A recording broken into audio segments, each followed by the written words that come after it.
ปูขลายเพื่อนตรงนี้แล้วก็ปูขึ้นบนคำบนคืนนี่ระวังนี่เนาะมันสิรุดไปแล้วหรอวะนี่เคยเดี๋ยวเนาะเสาซิวเพิ่นก็แบบโอ้ยเพิ่นอยู่มานี่ก็ถือว่าหลายเดือนแล้วจักเป็นปีแล้วเนาะโดยโอ้โหแม่อยู่ตะพูนหลังซีกันมันจักแพ้นซ้อนกันบ่ธรรมดาดิเนาะแต่ว่าหัวอยู่ผลธรรมชาติมากนี่เนาะมันหัวจากแผ่นนั้นมันตกใส่แผ่นนี้มันก็ไหลโอ้ยบุ้งหัวจังเจือมันหัวแผ่นบนแต่มันย่อยลงมาใส่แผ่นล่างมันไหลลงไปแบบนี้มันบุ้งหัวเลยกินยังเนาะคันหูเพิ่นเก่าของเพิ่นแหละเพิ่นเฮ็ดอยู่ครัวกินกับพี่น้องเลยโอ้ยเขาจะฮักแท้เนาะ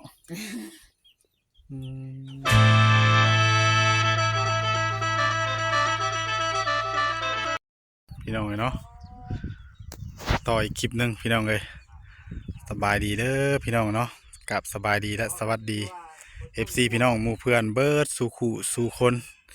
ยินดีต้อนรับสู่ช่อง YouTube เบาเผยแนลอีกแล้วมื้อนี้พี่น้องเลยเอามาต่ออยู่บนที่พักที่เศร้าเพิ่นที่ว่าเพิ่นพักเศร้าตลอดนั่นแหละสั่งกระทงสั่งกระสีเพิ่นก็พากันเอาไม้แนบไม้มัด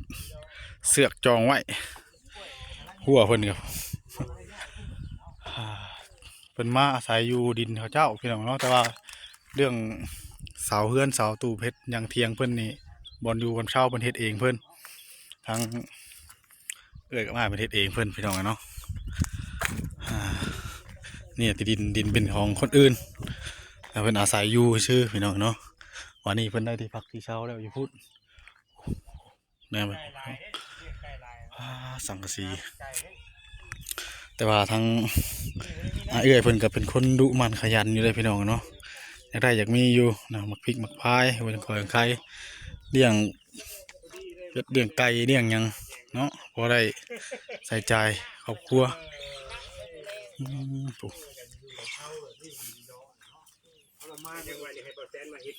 พริกก็งามเนาะ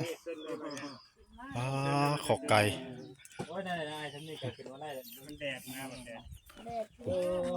เสียงเพิ่นบอลอยู่เพิ่นเพื่อนเพิ่นและพี่น้องเนาะสังศอกสังกะสีที่จะบ่อยดิไปเข้ามาเราเสียงมือล้มครั้งแรกเลยแหละตั้งซี่ก็เปิดพอดีเลยผู้ที่เอื้อยกับผู้ที่ขึ้นราคาผู้ที่มือขึ้นราคาเสาเพื่อนเพิ่นเสานี้คนแนะนำมาบ่เลยลูกค้านี่แหละเคยขอส่วนคุยกับเพิ่นส่วนพักส่วนมีเพิ่นพื้นดัวคงเนื้อเลยนะเท่าฝีนะพี่น้องเลย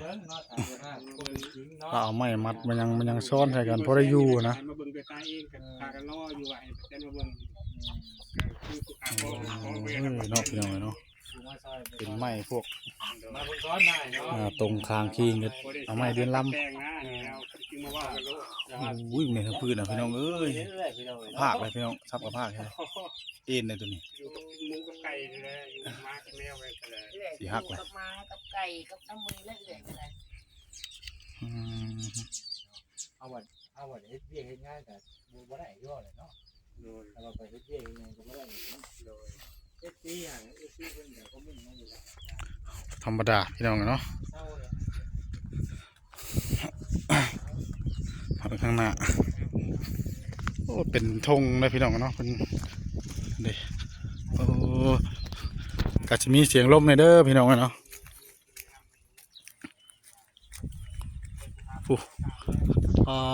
สังกะสีแล้วเพิ่งวับอยู่พี่น้องเลยติ่งบังวับอยู่ถ้าฝนลมมางัดแห้งนี่โบยูมาโบยูพี่น้องเนาะ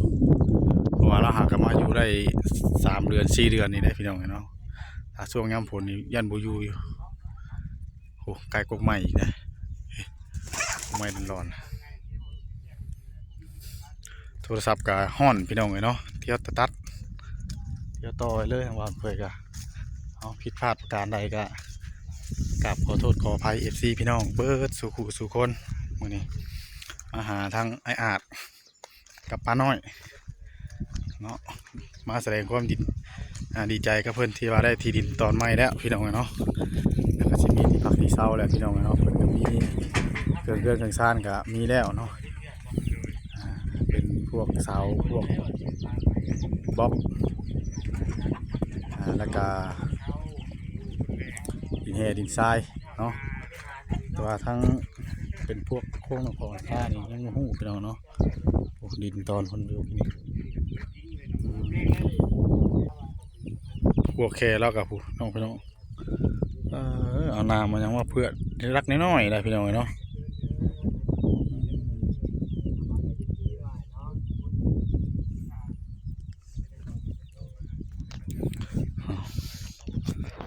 มาเห็นแล้วหรือป้าทุกมาธรรมดาเอาไม้มัดมันยังจองไว้ชื่อพี่น้องเลยต่อกันอีกพี่น้องเลย มาเห็นบองเพิ่นพักเพิ่นเศร้าแหละพี่น้องเนาะเห็นแต่ในคลิปทั้งหลายๆช่องเนาะเพิ่นเข้ามาทางช่องบ่าวลีบ่าวเตียงเนาะมันมาเห็นตัวจริงแล้วบัวธรรมดาพี่น้องเลยมีแต่ไม้แบบเก็บเอามานะว่าอะไรกันโมเมนว่าเพิ่นไปนั่นดอกโอ้ยสบายดีเด้อดีใ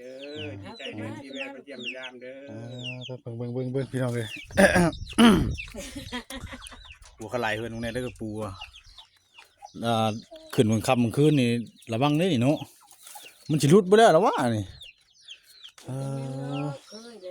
เคยเด้อเนาะเสาซิวเพิ่นก็แบบโอ้ยเพิ่นอยู่มานี่ก็ถือว่าหลายเดือนแล้วจักเป็นปีแล้วเนาะโดยโอ้โหที่แม่อยู่ตะพูนขึ้นมาได้ขึ้นมาได้นั่งอยู่นี่แหละยานตกเด้โอ้ได้เด้สบายดีเด้อเอื้อยกับป้าเนาะนี่บ่อนที่พักที่นอนเจ้านะอันนี้ก็นะเบาอาดอันนี้ก็บ่น้อยนี่เอื้อยของเบาอาดอันนี้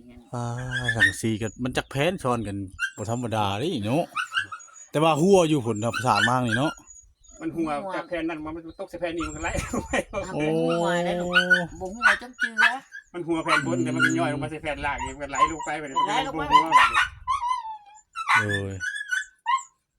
กินยังเนาะคันหูเพิ่นเก่าของเพิ่นและเพิ่นเฮ็ดอยู่ครัวกินกับพี่น้องเลยโอ้ยเขาจะฮักแท้เนาะ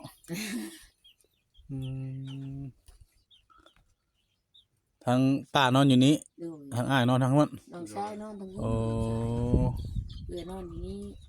ทุกสิ่งทุกอย่างในไม้นี่แต่ไม้แบบเก็บไม้เก็บมาไม้กลมนะพี่น้องเนาะก็งอแง่ๆนี่ตัวนี้ยังซื้อคักงอกแล้วแงกไปเลยแบบเฮ็ดได้เลยหน่อยเนาะเฮ็ดได้เลยหักเฮือนแล้วนี่ก็หายากอยู่เนาะหายากอยู่ได้เฮ็ดไปหายากอยู่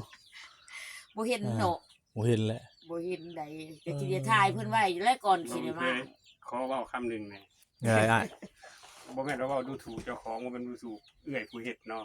ก็สาธุย่อมือแต่ว่าจักเว้าหั่นนะคนอื่นเขาสิเอิ้นว่ากระตู่หรือว่าเถียงนาแต่ผู้ค้าเอิ้นเฮือนบ่ได้ขน้อยก็ดีใจที่ได้จำนี้เฮาก็ภูมิใจที่เฮามีแล้วเนาะเพราะว่าคนอื่นที่ว่ากระตุกกะยะคนอื่นสิเอิ้นกระตู่กะยาสิเอิ้นเถียงนากะตาแต่ว่าเฮาก็ถ้ามีเฮือนเนาะเฮือนเฮาแต่ขน้อยให้สู้ได้นี่ขน้อยบ่ได้ดีใจได้เป็นของตัวเองนี่แต่ตัวบ่ดีใจหั่นเนาะบ่ดีใจคือเฮาบ่มีดินนี่โดยเท่าที่เฮามีบ่ได้หมายความว่าเพิ่นดูถูกได้บ่เพิ่นบ่ได้หมายความว่าถูกแต่เฮาภูมิใจนะภูมิใจเนาะเฮาได้สำนีเฮาก็ดีแล้วแม่นคนอื่นอาจสิมีกว่าดินนอนก็มีเฮาก็มีเพราะว่าเฮาสู้มาด้วยเฮาเด้เฮาภูมิใจบ่แล้วก็ด้วยเหือด้วยแห้งเฮาเนาะใจเฮาบ่เป็นของเฮาแต่ว่าก็ขอบคุณเพิ่นผู้ที่ให้เพิ่นให้อยู่ขอบคุณเป็นอย่างสูงเนาะเพิ่นให้อยู่แต่เฮามีสำนีนี่แม่มีสำนีแม่ดีใจหลายเพราะว่าเฮาสู้มาได้เพื่อสู้มานี่นะสู้ด้วยความน้องแห้งเฮาเนาะเลยโดยบ่ได้น้อยใจได้ ดีใจ ภูมิใจได้ที่ว่าเฮาแบบเฮาได้ซำนี้อะนะ โดยได้ บ่ได้ว่า เคยถูกตัวเอง แม่นเคย ก็บ่ได้ดูถูกตัวเองแต่ว่าเว้าพื้นว่านะเว้าพื้นว่าคนอื่นเพิ่นอาจ ที่ จะ ว่า แล้วก็ ระ เคย ยะ น้อย เนาะ ใจที่ว่าลูกๆมาซอยอะนะ โดย แล้ว โด ก็ ย ถือว่าดีใจที่ว่า ผู้ที่เพิ่นมีน้ำใจที่มาเบิ่งแล้วก็แห้งภูมิใจขึ้นไปเพิ่นมีใจอยากมาซอยเหลือเด้ โดย แล้วเพิ่นมายิ้มให้ได้ดีใจแห้งหลายที่สุดได้ เฮาก็มีกำลังแห่งใจสู้ต่อแล้วเนาะ คือว่าเห็นเพิ่นเข้ามานี่แห้งดีใจอีกภูมิใจที่ว่า เห็นพวก เฮาเป็นบ่ดีเพิ่นยังมีน้ำใจ สาย มีน้ำใจมายิ้มใส่อะนะ อ่าเพิ่นก็ บุญ บ่ได้ว่า บ่ได้หยังก็ตามเพิ่นมาเยี่ยมมายามก็ดีใจเด้อบ่บุญเอ้ย เห็นเพิ่นมายิ้มใส่แห้งดีใจเด้อนี่ดีใจที่สุด ใจเพิ่นมาหาคนอื่นฮอดซานเนาะเพิ่นมาหาคนอื่นฮอดซาน ดีใจข โด นาด ยแบบคือมีผู้มาเว้าหยังให้อยู่ว่าแบบดูถูกเฮาที่ฉันอยู่บ่มีอยู่ ก็ เนาะ พอมีแหละบ่บุญเอ้ยเขาก็บ่ปฏิเสธว่าบ่มีเลยก็เป็นไปบ่ได้เนาะ มี อัน มี นี้ หลาย ทา บ่ การีเป็นที่แก็บเขาเอานะบ่บุญเอ้ย โดย แล้วก็มีหลาย มันก็มีทั่วไป อ่าแล้วเฮาก็แล้ว เฮาก็ พี่ได้ที่ดินใหม่เด้บัดนี้ แต่ว่าอันแม่นี่สู้ได้ แต่เฮาก็อยู่ในจุดของเฮาอยู่อะนะ แม่น เขาบ่โต้ตอบเขาเพราะว่าเฮาบ่มีเฮาโต้ต บ่ อบ ได้เคยตอบ เขาก็บ่ชนะเขาดอกเขาต้องอดทนใช้คำว่า แม่น อดทน มัน มา ต้อง นี่ อดทนเนาะ โดย อดทนไปนะเดี๋ยวก็มี อดทนเลี้ยงลูกมาพอตายนี่จากมานี่ แล้วก็สาธุอันนี้บ้านเกิดเมืองนอนเนาะ โดย ทีนี้ไปไทยทำงาน ผัวตายนี่จากนี่ไปไทยทำงาน ลูกหาคน ตอนนั้นอายุ28 ปี ไปอยู่บนดงไม้หินแล้วก็หนี้จากบ้านตัวเองนี่ไปผัวตายอยู่บ้าน ไปตายอยู่บ้านปู่ย่ากลับมานี่แล้วก็บ่มีผู้ใดอยากเว้านำเฮา โอ้ แล้วอยู่ในบ้านนี่มีเฮือนหลังเดียวที่ว่ามีน้ำใจที่สุด ที่ได้เคี้ยวเข้าไปออกมาหาเพิ่นมื้อนี้ก็แก้น้ำกระตุกมาก็ไม่เอื้อยคนนั้นแหละเอาให้มานี่ โอ้ ที่พักที่เช้ากับเพิ่นเลยมาเลยเท่าตลอดมาเท่ากูมือนี่ยามเกี่ยวเขาวเกี่ยวน้ำยังเพิ่นมาออกมาหากบหาเขียนนี่เพิ่นก็มานอนนำที่พี่เลยได้เอื้อยผู้ที่นั่นค่ะที่จริงหันเพิ่นก็คนชาวบ้านนี่แหละมีเอื้อยคนนั้นที่เว้านำสำหรับอยู่ในบ้านคุ้มซองนี่นะแต่กะป้านี่หรือว่าเอื้อยนี่ก็สูขนาดนั้นนี่ยังได้ออกมาอยู่ข้างหน้านี่ เนาะ ด้วยแล้วเขาก็บ่เคยว่าก็ดีใจที่ว่า น้ำพื้นน้ำไฟ ลูกมา น้ำพื้น ดีใจ เอา ที่ ไว้ มาช่วย ไง เหลือนี่ก็ คันลม พื้นบ่ บ่ข้างล่างอันนี้มั่งมื้อเช้านี่นะมั่งมื้อเช้านี่ มั่งต่อตัวนั้นอยู่ตารางแบบว่าสิเฮ็ดอยู่นั่น อ๋อ มั่งตัวนั้น มั่งตัวนั้นบ่ โดย เอ มั่งตัว อ นั้น เอาตะกี้มีเทิบไปหันบ่ โดยมั่งเทิบตัวนั้นเลยไปเนี่ย อ๋อ แล้ โด วก็ ย สิ โด ไป ย เฮ็ดเทิบแบบเก่าอ่ะต่ำๆเลยก็จังสิย้ายตัวนี้จังสิได้คือย้ายเครื่องไปก็จังสิเอาตัวนี้ไปปลูกตึมอีก อื นะ มโดยเดี๋ยวน้องเนาะมาเฮ็ดที่พักที่เช่าเพิ่นในบ้านนี่ ที่แรกก็เห็นนี่ บ่ ได้ ไปเฮ็ด พูด ตัวนั้น ทีหลัง ก่อนมันสิบ่มีบอลไว้ แม่นไว้เครื่อง โดย เนาะ ดี๋ยวไปฮ็ด เอาที่ ก่อนเลยคนตัวนี้ไปใส่ตัวนั้นแล้วจังสิเอาตัวนี้ไปย่อ โดย แต่ถ้าเฮาสิเฮ็ดต่ำแล้วเทื่อนานแล้วเฮาก็บ่แน่คือการบรรดาผ้าหนาพ้นแล้วก็สิได้เฮ็ดสูงซำเก่านี้คันเฮาเพื่อสิไปตัดไม้อีกก็ลำบากอีกแล้วบัดนี้เทื่อว่าบ่มีเงินสิไปซื้อมาก็บ่มีเงินก็ลำบากอีกแล้วก็ต้องเอาตัวเก่าไปเฮ็ด อืม คิดไว้นะ เออโอ้แสดงว่าเพิ่นบ่ได้เฮ็ดหน้าว่าปีกายเนาะแถวนี้ บ่ได้เฮ็ดโอ้เพิ่นว่า เพิ่นปะหลายเนาะ หน้าคนรวยเพิ่น โอ้แต่ว่าดินเพิ่นนี่แหละว่า บอกคนละเจ้า คนเจ้าบ่ โดยดินเจ้า เออ ตัวนี้ดินของเพิ่นนี้ เพิ่นทางนี้ โดย เอ เห็น อ เลี้ยงเทิงนี่ดิ อืม ตัวนี้หันฝ่ายตัวนี้เนาะของเพิ่นไปเบิดขึ้นเทิงพุ่นตัวนี้ฝ่ายนี้ของเจ้าหนึงแต่พี่ฮอดพุ่นของเจ้าหนึงเพิ่นบ่เฮ็ดให้เฮ็ดหน้าดอกเพิ่นปล่อยปะเลย เออบอกง่ายเพิ่นมีแหละเนาะ โดยเพิ่นมีแล้ว เพิ่นมีแหละ คือเฮาเว้าไปละเพิ่นมีแล้วเพิ่นก็บ่ เอ เป็นหยัง อ เฮาก็ขอน้ำเพิ่นใช้เพิ่นขุดไว้หันเพิ่นขอน้ำเพิ่นใช้อะละ น้ำเพิ่นนี่เนาะเวลาใส่ โดยน้ำมันสร้างหันนะเพิ่นก็บ่ว่าดอกน้ำสร้างเพิ่นก็ว่าใส่ไปโลดเพิ่นว่า โดย ก็อยากก็กินก็อยากก็ใส่บ่ว่าหยังเพิ่นว่าแต่ให้หน้าตะกร้าเพิ่นบ่ให้คนเฮ็ดเพิ่นปะไว้ให้เขาเลี้ยงงอกเลี้ยงงัวเพิ่นว่าเขายันงัวบ่มีหยังกิน จากไม้ก็ลกก็แก๊กนี่บัดมั่างไว้แล้วนี่บ่ได้แม่นธรรมดาเลยพี่น้องเนาะ หลายกว่าไม้ที่เฮ็ดเฮือน แม่นมันเขาบอกง่ายเขาก็มีหยังเขาก็มาใส่นะเนาะ โดย จักทั้งหลังทั้งเทิงบาดนี่อ๋อ หลายก็ไม่ปกติอีกเด้อ แม่น หากแต่ว่าปกติก็แน่นได้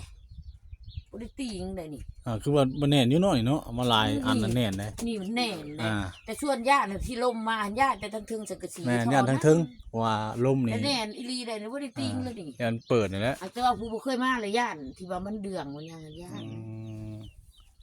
น้อยก็น้อยแน่นคือว่าอะไรพี่น้องกันเนาะว่าง่ายเพิ่นอยู่มานี่เป็นปีเลย ปีแล้ว เออเอาดีถือว่ากดอีกเนาะจักหน่อยก็สิได้อยู่เฮือนหลังใหม่แล้วบัดนี้ โดย ไม่ได้อย่างผมบอกว่า เพราะว่าเครื่องเสาเป็นดินยังกลับมาเบิดแล้วพี่น้องเนาะยังมีหยังงบทั้งหลายเนี่ยเพิ่นมาแจ้งอยู่บ่ งบบ่มีได้บ่ เบิดแล้วบ่บัดนี้ เบิดแล้ว โอ้อย่าว่ามีผู้นั่นมาเรื่องไม้เรื่องหยังเนาะโอ้แต่ว่าเรื่องโครงหลังคาหลังคายังบ่มีเนาะ บ่มี เออ ก็สิได้แต่เสาแล้วก็แห่หันซ้ายหันแล้วก็ ติดบล็อกหัน อิฐบล็อก แต่ทั้งกะสี สังกะสีทั้งผู้ใดสังกะสี ทั้งกะสีนี่มันเบาปัญญาอันน่ะ อ๋อเบาสัญญาพินเมืองชนเนาะ มือชนเป็น เห็นเพิ่นมาอยู่มื้อน่ะ โดย มาแจ้งไว้ แต่ว่าถ้าเฮาสิได้ตั้งเฮือนเฮาก็ต้องได้ถมกันดินน่ะเนาะ โดย เฮาต้องได้ถมกันเพราะว่ามันเป็นไหนาเด้ โดย ดินนี่บ่มีแล้วดิน แต่ว่า มีได้บ่ ทางใดก็เพิ่นก็เบิดงบแล้วเนาะ เบิดงบแล้วก็ เอาถ้าหากว่าผู้ใดคิดอยากช่วยจากซอยเนาะพี่น้องเนาะทั้งไอ้อาดกับป้าน้อยก็ยินดีเป็นสะพานบุญให้เด้อพี่น้องเนาะอยากให้เพิ่นได้มีที่พักที่เช่าดีกว่านี้นะหลายทางซอยกันน้อยเนาะ โดย เพราะว่าบ่งอยู่บ่งเช่าเพิ่นก็คือเห็นนั่นแหละพี่น้องเนาะ บ่จักทั้งดุมทั้งเทิงก็มีแต่ไม้ไม้กลมๆนี่นะบ่จักโฮมนาทีตีกระตอนนะต่อกันเนาะ ไม่กระติดกระตอนไม่กลมกระติดกระตอนอยู่ใช้กระตัดมา จังใดก็สู้ๆไปเรื่อยๆเด้อเรื่อยๆเนาะค่อยเป็นค่อยไป โดย ใช่ก็ดินดอนก็เป็นของเฮาแล้วบัดนี้พังไปเรื่อยๆพี่น้องเนาะก็ถือว่าดีใจนํเพิ่นที่ว่าได้ดินดอนใหม่แล้วมีแต่ว่าบ่แรงเพิ่นก็สิพากันไปปลุกตูบบ่เนาะ โดย เขามามื้อหน้าก็ต้องย่องมาจักว่านี่คือทางภาคเนาะได้เนาะ โดย เอ่อ ต้องย่องแล้ว โดย แต่ว่าเพิ่นเป็นผู้หญิงเฮ็ดอยู่แต่ว่ามันหักแน่นได้พี่น้องเนาะ ต้องย่องก็สิต้องย่องไม้อันเก่านี่เลยเด้อ เออ แต่ย่า รูปแล้วนั่นสิได้มากปีนี้เด้อบ่นี่มากบ่ ตัวนี้บ่ แม่น มั่งในกะว่าเฮ็ดตัวนั้นแล้วมือได้ก็แม่นว่ามั่ง โอ้ แล้วก็ป้างตัวนี้แหละไปปลูกหั่นแหละมองที่ว่าแหละ เฮ็ดตัวนั้นพอได้ไว้เครื่องไว้คอแล้วก็ โดย มามั่งตัวนี้ไป โดย แล้วก็จังมากตัวนั้น เออ แล้วก็ที่เรือหั่นก็แล้วแต่ว่ามันสิเป็นไดก็เบิ่งไป โดยสาพี่น้องเนาะถือว่ามื้อนี้ก็สิได้ขอตัวกลับเลยเด้ออ้ายเด้อเนาะ โอ้ย ดีใจนำเนาะ โอ้ยพบพ่อกันใหม่พี่น้องเอ้ย โอ้ยที่ได้มา ดีใจนำ เยี่ยมมายามเนาะ โดยมื้อหน้ามื้อในก็สิได้เข้ามาเยี่ยมยามคือเก่ากันแหล้ว โดยขอบคุณใจเด้อบ่าวบุญเคยเด้อ โดยอยู่ดีมีแฮงเด้อเกิดกับอ้ายเด้อเนาะ จากลูกใครเจ็บ โดยเช่นกันเนาะอยู่ดีมีแฮง เนื้อลองไตก็ขอให้ตัวไปหอดปลอดภัย ขอให้มีทั้งผู้รักผู้ใหญ่ใจดีใจบุญซอยเข้ามาเนาะ สาธุ โดยให้เพิ่นมีเพื่อนซ่านอยู่พี่น้องเอ้ยโอเคเด้ออ้ายเด้อเนาะอยู่ดีมีแฮงสบายดีเด้อ เดินทางตลอดป โด ลอดภัย ย เด้อ โดยสบายดีเนาะผักกินข้าวกินน้ำก่อน ได้ยังกินแล้วบัดนี่ตอนเที่ยงนี่ บางทีกินกันยังบ่คงกินมื้อเช้านี่แหละ อ อันนี้ก็สิเฮ็ดไว้ตะแลง ตะแลงบ่ จุกลูกก็มาให้ก็ได้ โอ้ เฮ็ดไว้ตะแลง โดย ตัว ครับ เช้านี่ก็ยังอยู่ เพราะว่าเพิ่นสิไปเฮ็ดทุกนี้มันก็แดดเนาะ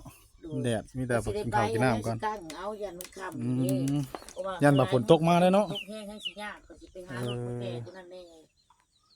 กินข้าวจังหน่อยก็สิได้ไป ไปสับพี่น้องกันเนาะ นั่นตัวที่ เอา สำหรับคลิปนี้ก็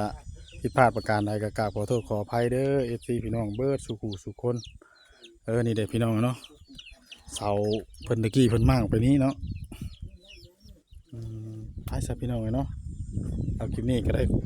ขอตัวจบคลิปแล้วพี่น้องกันเนาะขอบคุณ FC พี่น้องที่เข้ามาติดตามให้กำลังใจทั้งเบาตั้งแต่ต้นจนจบและก็บ่กดข้ามโฆษณาทั้งเบาเปิดไปคลิปนี้ลาพี่ลาน้องไปซะก่อนแล้วขอกล่าวคำว่าสบายดีพี่น้องพบพ่อกันใหม่เด้อ